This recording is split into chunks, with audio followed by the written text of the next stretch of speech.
Welcome to మట్టిచెట్టు వంటలు. ఎలా ఉన్నారు? అందరూ బాగున్నారండి. ఈరోజు పనసపిక్కలో పందెం కోడి కూర చేసుకుందామండి.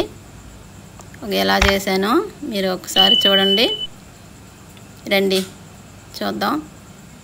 చాలా టేస్టీగా ఉంటుందండి. ముందుగా ఈ మసాలా అంతా మనం రెడీ చేసుకోవాలి. ఈ కొబ్బరి చిప్ప నేను చూపిస్తున్నాను కానీ ఇంత వేసుకోవద్దు, సగం వేసుకోండి. ఈ కూర నేను చేసేది 1/2 కేజీ, మనకి ఇంట్లోకి సరిపడా ఉంటుంది. 2-3 అయితే చాలా బాగుంటుందండి నేను చేసేది ఈ రెసిపీతో. చూడండి ఎలా చేస్తున్నానో. ముందుగా 1 ఉల్లిపాయ మనం సరిపడా నూనె వేసుకొని దాంట్లో వేగాలండి బాగా. మనం ఎంత వేగితే అంత బాగుంటుంది ఈ కూర. తర్వాత 1 స్పూను అల్లం వెల్లుల్లి పేస్టు, అది కూడా 1 నిమిషం వేగితే సరిపోతుంది. తర్వాత 3 పచ్చిమిరకాయలు చీలికగా చేసుకున్నాను, పేస్ట్గా కాకుండా. ఇలా అయితే బాగుంటుందని. తర్వాత 1 టమాటా వేసుకున్నాను, చక్కగా సన్నగా తరిగి ఇలా వేసుకోవాలి. అది కూడా 1 నిమిషం వేగితే సరిపోతుందండి.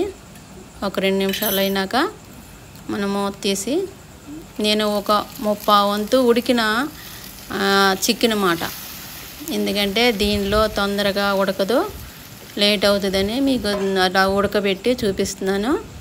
తర్వాత పనసపిక్కలు 1 గుప్పుడు అయితే సరిపోతాయండి. అవి కూడా ఉడకబెట్టి కోసి ఇలాగ చక్కగా 2 బద్దలు అయితే సరిపోతుంది చేసుకుంటే. తర్వాత 1 స్పూను ఉప్పు వేసుకోవాలి, మీకు సరిపడా వేసుకోండి. నేనైతే కొంచెం ఉప్పు తక్కువగా చెప్తున్నాను అందుకని. తర్వాత 1 స్పూను పసుపు, ఇది వేసుకున్న తర్వాత పనసపిక్కలు ఇవన్నీ కలిపి ఒక 5 నిమిషాలు ఉడికిన తర్వాత తర్వాత చెప్తాను. అందులోకి 3 స్పూన్లు కారం వేసుకోవాలి. 3 స్పూన్ల కారం అయితే సరిపోతుందండి.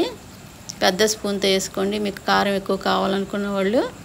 తర్వాత 1/2 లోట నీళ్ళండి, నీళ్ళు పోసేసుకొని 5 నిమిషాలు ఉన్న తర్వాత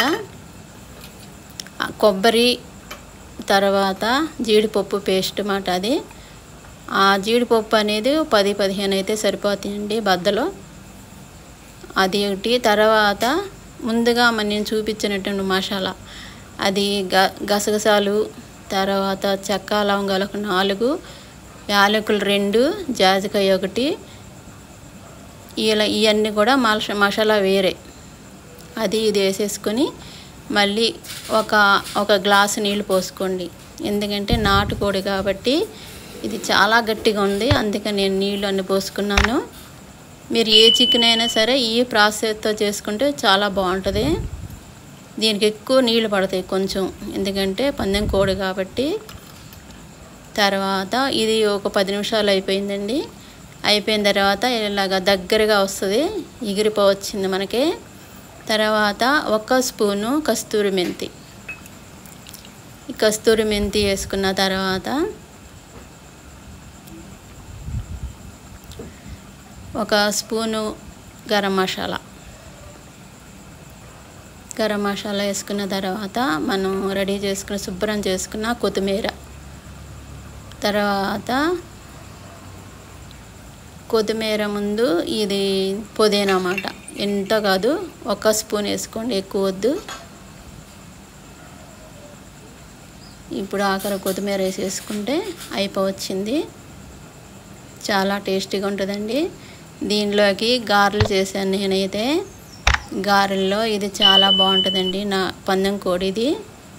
మీరు కూడా ఇలా చేసుకొని ఒకసారి టేస్ట్ చేయండి. కొత్తగా చూసేవారందరూ సబ్స్క్రైబ్ చేయండి. మీరు చక్కగా చేసుకుంటే ఆరోగ్యం అండి. ఎప్పుడూ ఒకేలాగా కాకుండా ఇలా చేసుకుంటా కూడా చాలా మంచిది. నేను గలిజే రాగుతో చేశాను ఈ గారెలు. Thank you.